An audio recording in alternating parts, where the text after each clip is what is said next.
Hey everybody, this is Maxine Taylor with another edition of Move into the Magic. And I have a marvelous guest today. Her name is Laura Legere, and some of you may have read her book. It's called It's Not Weird Anymore. And in fact, if you would like to get in touch with her when we're finished, her website is itsnotweirdanymore.com. What a grabber. This is an extraordinary tale. It is her personal story, and I'm going to let her explain it to you. Laura is a world travel adventurer, a conspiracy optimist. Don't you love that? A massage therapist, an educator, and an instructor in essential oils for health and healing. So, she has a new book out called It's Not Weird Anymore. Laura, welcome to Move Into the Magic, and please tell us what inspired you to write this book. Well, thank you, Maxine, for having me on. I'm really excited about getting to know you a little better, too. Anyway, I wrote the book soon after I had this accident in Mexico where I went over the handlebars at 25 miles an hour and plowed my face into a coral rock. Anyway, I broke my whole face, and in Mexico they had to put 7 steel plates and 34 screws in my face. I never lost consciousness. My friend that was with me, we had a ton of essential oils, and so she started putting them on me right away, and it shrunk the swelling by 80%. In 2 days. I never had a headache. And the doctors at the hospital were pretty amazed too. When I first came out of the surgery for the plates and the screws, they told my friend, be prepared, she's gonna blow up 3 times the size. I never, ever did. And it didn't really slow me down that much. It actually turned out to be a planned event. And it had to do with spiritual activations at the ruins in Mexico. I met a man on Match.com 3 weeks before this happened, and he flew down to Mexico, and he had just been I had registered him in an essential oil class for 3 days while I was gone. And the first day he was in it was when I crashed.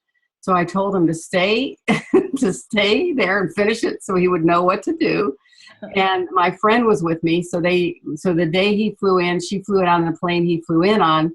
And she had a list because she was a really good essential oil practitioner too, and a massage therapist. And so he just took over and started giving me the treatments with the oils on my feet. He did this thing called Raindrop Therapy, which worked on the spine points of my feet that were actually really healing the systems of my body. And so I was released in 8 days, and we couldn't fly home right away because my sinuses need to heal a little bit.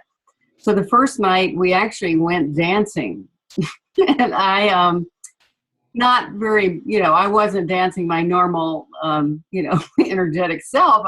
Because I was still trying to, be careful about my head. So I was a little more, but it was so fun to I've been laying in this bed.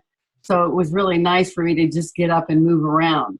So when Peter and I were in Mexico, we realized when we got together, when we were meeting online, we were getting messages from our guides, and his guides would say, her nose is going to be different, her nose is going to be different. And he's like, what does that even mean? And I kept hearing, he's going to help you, he's going to help you. And I thought, what, help me pay my bills? That'd be great. And so once he came to the hospital and saw my face and my nose, he went, oh, that's what they meant, And so I used to have a longer Native American nose, and now I call it a Mexican nose, because they had to sew my nose back on. I mean, it was ripped half off like that, but still I don't have the scarring that you can see much. I mean, most people couldn't tell that ever happened to me. And now especially. So go ahead. Well, I'm trying to get my questions together. Okay, So when you said the handlebars, you were on a motorbike? Yeah, I was on a scooter. I was following my girlfriend around a slow left turn. There was new road, everything. There was not any traffic, and we were really on the island of Cozumel in the middle of nowhere. And my bike just went straight instead of followed the curve, and I felt like I went through some kind of vortex because as I was in the air, I'm going, what? And so so what happened is an American doctor showed up right away. That's why it seems like it was a synchronistic event. He shows up right away. They soak up all the blood with these big beach towels from the ship. And then the ambulance was right there too. It was like, okay, you know, so my girlfriend and I, when we got in the ambulance, we both didn't check with each other, but we just started doing these internal Tibetan chants to keep the energy from being really frenetic. And so we just kept everything calm, and that's all I did when I was in the hospital. I remember that movie, The Secret of that guy. Remember the movie, The Secret? Okay, there was a guy in there who had crashed his plane, and when he was paralyzed, and all he could do was blink his eyes. So I focused on that guy, and I went, oh, mine's nothing compared to him. And so I just did the chants and kept everything calm, and we used the oils the whole time. And so it just, even though it was, you know, could have been a lot worse, it just wasn't because of what we were doing and the skills we had. I felt like I was totally prepared to have this accident. And so let me ask you this, Laura. It is not by chance that you had these essential oils with you. Why were they with you? Give us, in other words, that's a good question. What's the deal with the essential oils that you just happen to have them? Well, I take them everywhere. They're my medicine chest. And so we were actually on a Young Living essential oil cruise when this happened. Perfect. But I still, I still would have them, whether I was on that or not. I take them everywhere anyway. And I always am helping people no matter where I am. If they have an issue, I know what to do. And so, you know, my friend and I are always, that's our medicine chest. So we would just have them anyway. And so she was using frankincense, lavender. Lavender is what they call that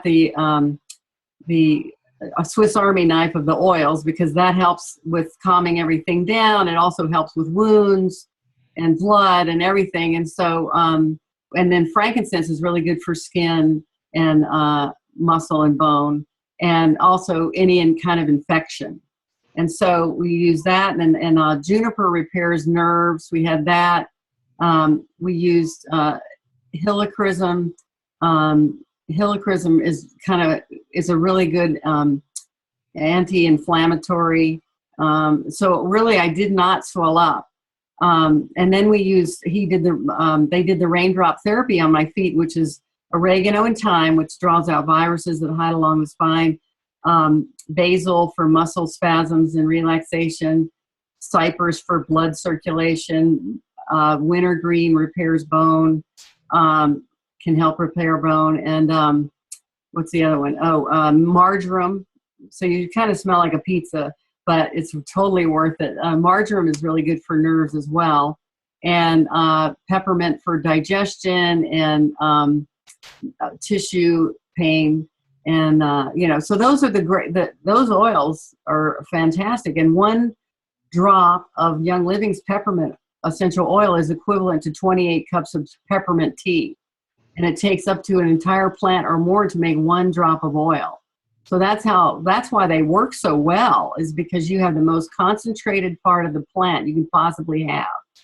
And so I use Young Living because I've been studying with Gary Young since 96. So I would say he totally and utterly prepared me for this event. And it looks like you have a question. I wasn't sure. No, I'm just thinking of how all of your years of training culminated in this one event, which I'm sure taught you a great deal and taught the people around you a great deal. And I may be jumping ahead, but I'm thinking, what was your greatest, God, you may not even be able to limit it to just one thing. What was the message that you got from this, the gift that you got? Well, that's why one of the reasons I wrote the book too is that I wanted to show, and I actually wanted to prove it to myself, how you choose to think about your choices and your circumstances make them worse or better. And I've done a lot of personal growth too, and so I was totally. I mean, I use the thing of how we choose to suffer or not. And so your mind is creating, your life. And so, and the other thing is, I know The Secret to me didn't deal with this part where a lot of people tried their techniques and stuff, but they really didn't talk about the subconscious mind. And the subconscious mind is what's really running the show for people, and they don't know it because they are not in touch with the programs it's running. But it's running them because that's what's going on in their life.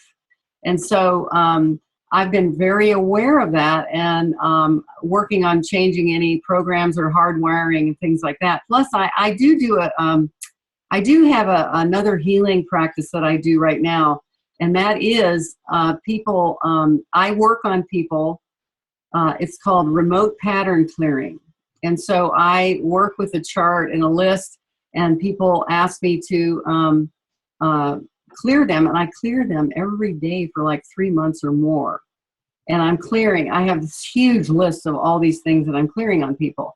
And I've had some really nice testimonials from that too. So I am trying to help people with their subconscious minds and changing the programs in there. But anyway, so what was really neat about, being in Mexico with my new boyfriend who, I look terrible.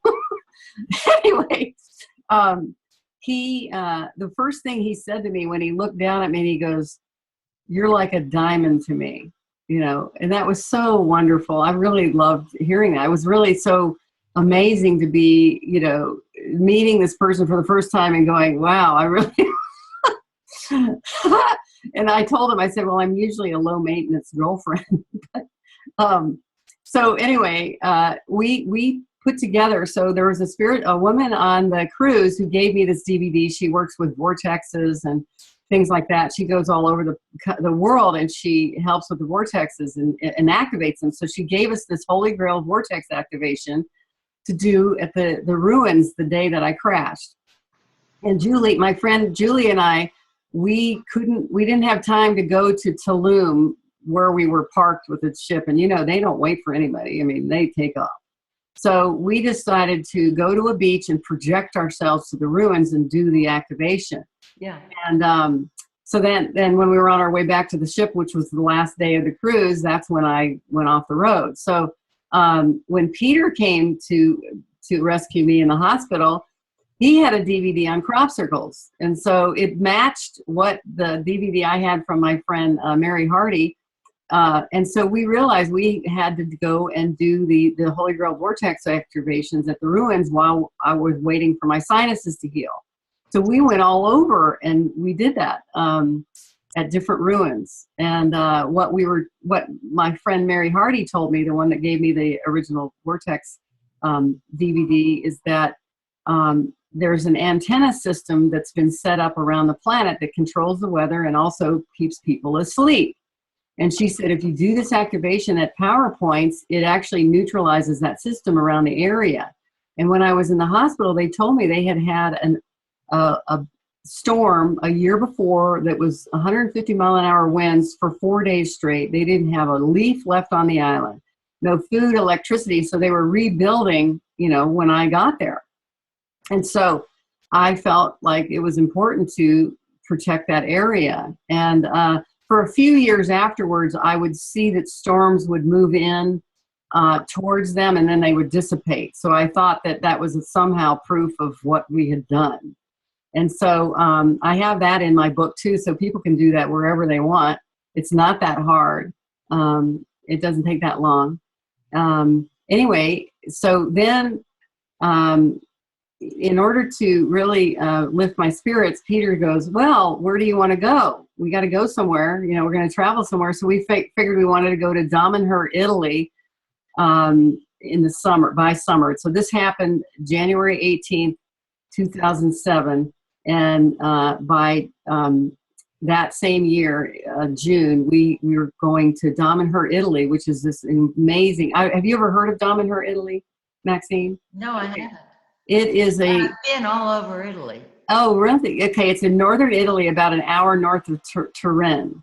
And it's they have these beautiful underground temples that they built that are all these mosaics. And I mean, it's incredible art and stained glass ceilings. And it's amazing what they did. It's a intentional community that they grow their own food. They make their own wine. They have their own mystery school classes. They actually have their own language and writing too. And they do these ceremonies. And so he had been there already once. And so we decided we were going to get married in the temple, outdoor temple there. And so we did. I mean, we did a spiritual ceremony. I didn't do a marriage, according to the state or anything like that, because I'm a conspiracy optimist. I kind of have a different way of navigating through, this system. I have my own system that I follow. And so anyway, we went there, and there's a big labyrinth above the temples before you go in, because the labyrinth kind of clears your energy. And you go in, and we actually spent the night in those temple rooms on the summer solstice. And the Hall of Mirrors was the first one we spent the night in, it's the first one we were in. And there was like 15 different countries represented in that room of the people that were there. And then we were guided to, lay on these mats for maybe an hour. And then we went to these different rooms that had they have this thing called Selfica technology, which is so crazy. It's and they said it's from another star system, and it's these glass globes that are filled with some kind of magical tincture, and underneath or it's weaved into this copper wire configurations. It's really wild looking, and each different one represents different kinds of things that they work on. Like, for instance, we took a sculpturing class, and they put this one Selfica thing on the table where we were working, because what that does is it enhances your artistic abilities, and that's why they did that. And then they make jewelry too, but they have the Selfica technology behind all the walls in the temple. And one room is a time travel configuration. It's really got these interesting, looks like circuits or something on the walls. It's a really beautiful room too, because the mosaics on the floor, it's got dolphins in it. I mean, and the main people who are the highest up in the community, they're the ones that use that to travel to different times. And there is a few stories that I have to tell about that, but that might take a little bit longer to do that. But when I was writing this story, because I really traveled in the first 6 months of recovering from my accident, I went to Hawaii. I went to a retreat in California, and then we went to Italy. And so my face was changing. Like, my friends, a lot of times they didn't recognize me or wonder if that's her. And then for a few years, really, my face kept changing, and they would look at me and go, "Wow, you look totally different now." I've pretty much settled in now, but I need a little bit of work on my front teeth that got chipped, and I'm working on that at this point. But so the story is 1.25 years, which was a really wonderful love story. We did take Tantra workshops with Margot Anand in California. That was the one we did. And I don't know if you've ever heard of David Data. I don't know that he's really, have you heard of him? So I studied with one of his students up here, and I learned a lot from him. And he actually wrote a nice testimonial for my book too. Actually, the flyer I gave you for my book, it hits his testimonial for, and so what else can I say? Oh, I know. I found that until I wrote this, I really encourage lots of people to write their story, because you never know what you're going to find. So what I found I had to go back in time a little bit, because I'm a belly dancer, and the belly dance community came together and actually did fundraisers for me. The mystery school did a fundraiser for me so that I could pay my credit card off from the hospital in Mexico. And so I did some character development, because one of my best friends is Delilah, and she's been a famous belly dancer worldwide. And I was always working on these art projects with her, with dancing. And so I went back in time with her, because we went to Egypt together in 1997, and we by ourselves, and we had a magical experience. So that's in the book as well. And I found, just in writing about this year and a quarter of my life, that there was a whole ancient Egyptian theme through my whole entire life. And I did not know that until I wrote this story. It was amazing. It was everywhere. It was in the temples in Damanhur, Sekhmet, the lion-headed goddess. She's been a major force in my life and guidance. And I had an experience so you've been in Turin since you've been all over Italy, right? Have you gone to the Egyptian museum there? No, not at all. It is amazing. They have a whole room on the main floor, and there's 14 Sekhmets in there. And I had when you go back, you have to go to this museum. It's amazing. Contact you before I go back. Yeah. And so I had an experience in that, okay, I don't know if this is going to, well, anyway, okay, so it was in that room, and it was the full moon. And so our guide from Damanhur told us that they are really active during that time, and then they start to wane once the moon starts to wane, but they were very active then. And so I was just standing next to all these different Sekhmets. Well, anyway, okay, so I'll just let people read that part in the book. Anyway, so it's really starts from one cruise, and it ends with another cruise with the same people who actually thought I had died. And so I was saying, hey, I made it, I'm fine, and I look not too bad. Anyway, so it's a real healing story. And let me ask you this. I have a few quick questions, which I'd love you to answer. Number one, do you look the same as you did before? And number two, what is the main message of your book? Okay, I look a little different.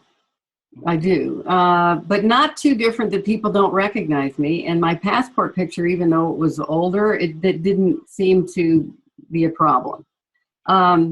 There's actually a few themes. One is how you choose to think about your situation and your circumstances and your choices make it worse or better. That I would say that's the main one story. And so, and that I really feel like people can have more of a magical, synchronistic flow in their life if they choose not to mentally suffer over any of it. Oh, that's absolutely wonderful. Laura Legere, author of It's Not Weird Anymore, and we know that's true here on Move Into the Magic. So I hope that you have enjoyed Laura and her amazing story, and I hope you'll join me next time when once again we move into the magic. And until then, remember, when you change the way you look at things, the things you look at change.